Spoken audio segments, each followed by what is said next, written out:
This is the Lone Crater YouTube. We hope this video helps. In this video, I will explain how to use Roblox face tracking on mobile. First, open the Roblox app and navigate to your settings.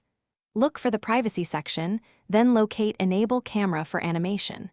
Toggle this option on. Remember, you must be 13 years or older to access this feature, and it requires parental consent for users under 18. This allows your device's camera to capture your facial movements for your avatar. Next, ensure your mobile device is properly set up. Grant camera permissions to the Roblox application through your phone's system settings.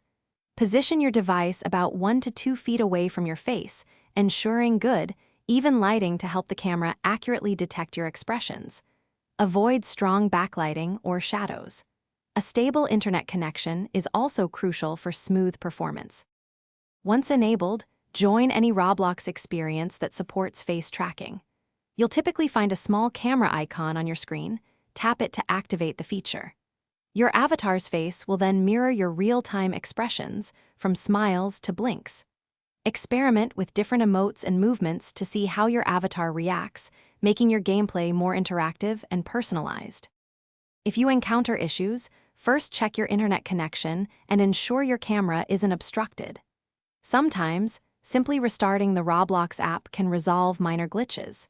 Make sure your device's operating system is up to date for optimal compatibility.